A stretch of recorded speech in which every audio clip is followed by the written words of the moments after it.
Aries, welcome to your weekly reading. Let's get started and see what messages we have for Aries, Sun, Moon, and Rising positions for your week ahead. Now, keep in mind that these are general readings and may not resonate for everyone, so make sure to check out your other placements to receive a complete picture. And if you would like a personal reading, you can find the link for that in the description below, or you can just email me to set that up. All right, my friends, let's get started here. For Aries, Sun, Moon, and Rising, what is the current energy around Aries for the week ahead? Aries. Ooh, okay, Aries, what card? Oh, wow. Expect powerful change. Expect a powerful change, new moon eclipse, and we are heading into the new moon of Pisces. So this is very interesting. Something is shifting, something very powerful. Let's see what's on the bottom of the deck here. Don't let your pride get in the way, Aries. So very interesting start to your reading. You can expect something to shift, and it's important to not let your pride sort of interfere with this powerful shift. It feels like you really need to surrender to this change. It may be outside of your control. This change may involve something that you need to surrender to, as opposed to trying to really control it overly. And that's very interesting. We're seeing the new moon come through for you and full moon in Leo. So it almost feels like you're moving through something that is a cycle. Like you're moving through a cycle of something and it's shifting. And it almost feels like I'm sort of getting this interesting sound in my head of like a finish line, like crossing a finish line. And I almost feel like I can hear people cheering you on. And it's sort of this idea of you feeling like it's about time, like that finally you're there. Like I feel like this is something that has been present around you for some time, and now it's finally shifting. And yet there is a part of you that needs to sort of get out of your own way for this to actually change. So that's very interesting. Let's see what the tarot cards will reveal for you. Okay, first card out, Five of Wands. So there's definitely been some challenges around conflict with other people. A lot of people's opinions around you, a lot of comparisons being made. Well, how come you're not doing it like so-and-so? And how come I'm not like them? This is interesting. This could be a moment where you start to realize, yes, that having pride could lead to a lot of ego battles with other people. And that might delay or create sort of an obstacle for your change that you're looking to create a powerful change here. There's the Magician confirming that powerful change. And I feel like this Five of Wands is sort of like in your way. You know, don't be so prideful, Aries, that you feel like you have to, that everyone has to get you or understand you. This is going to be exhausting if you try to ensure that all of these people understand where you're coming from. They're only going to understand to the level that they can understand, because we're all on a different journey here. And so if there's a group around you that doesn't seem to understand you, don't let your pride interfere with you doing what it is that you're setting out to do. Okay? Because it's interesting. It feels like if you focus on making them understand you, that's going to distract you from this work that you're doing. And it kind of feels like you need to surrender to the idea that people just might not get this. And that might have been the surrender I was feeling before grabbing the tarot cards, in this idea that you're about to cross a finish line where it's not going to matter. Think about what comes after the Five of Wands. The Six of Wands is a moment of victory.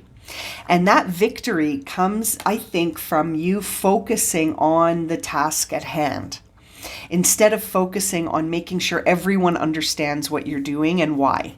That seems to be secondary, and that could be a prideful need coming through that, you know, I really think this is going to, yeah, there could be some words spoken that you might internalize and take personally from this.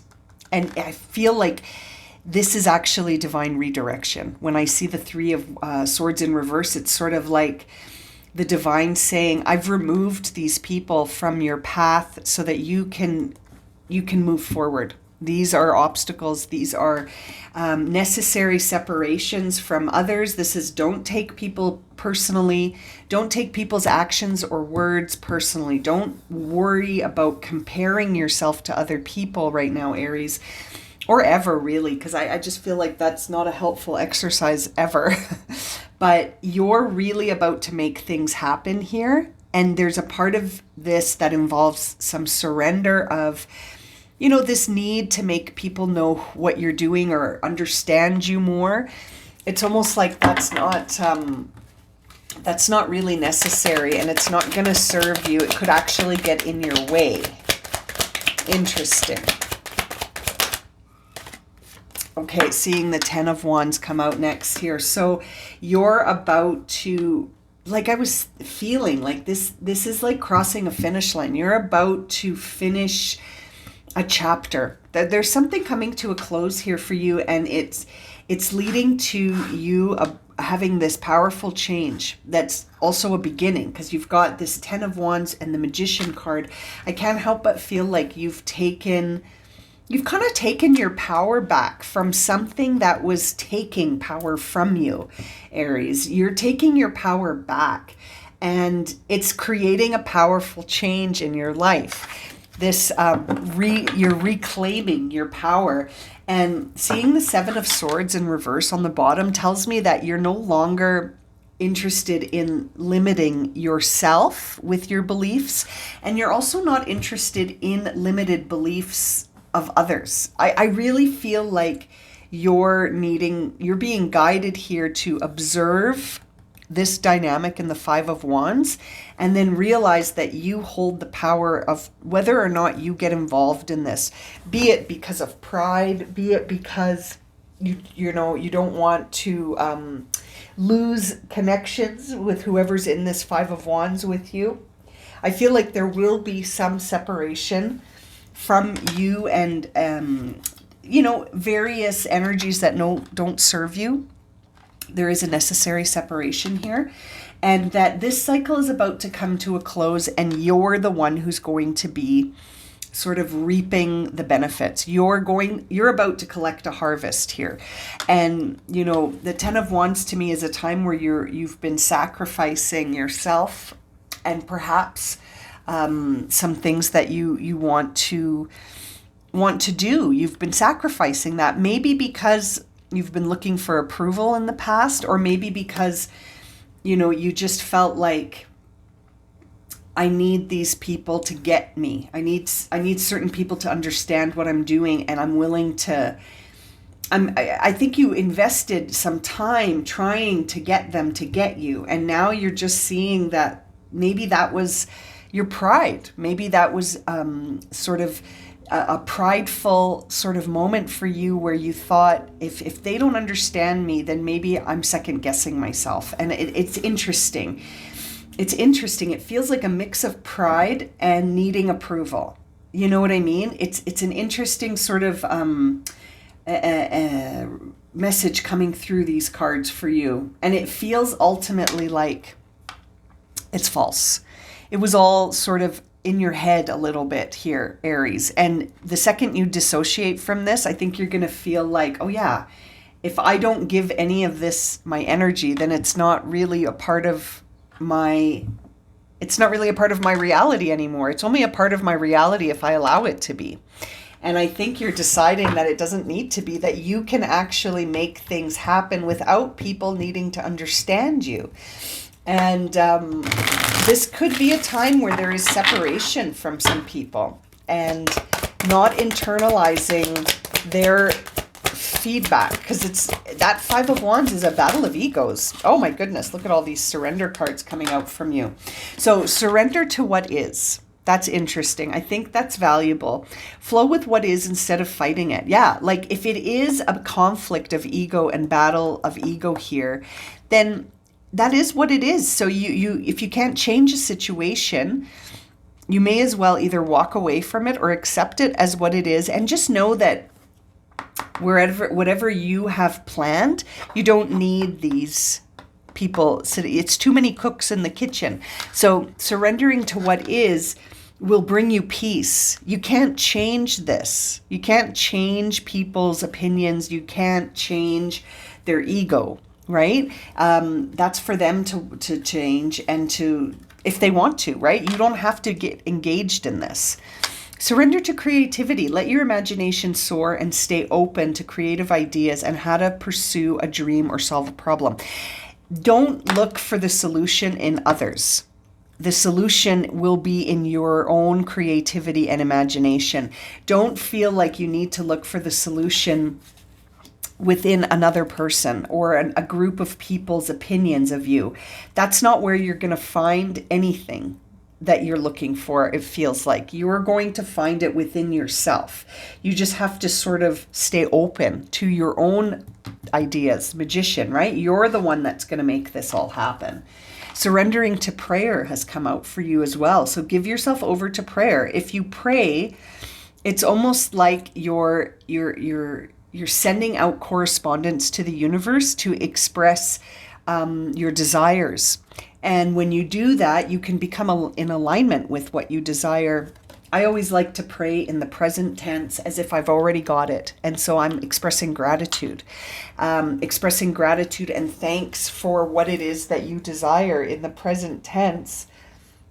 It's like you start to feel like it's already here. You've already embodied it. You know what I mean?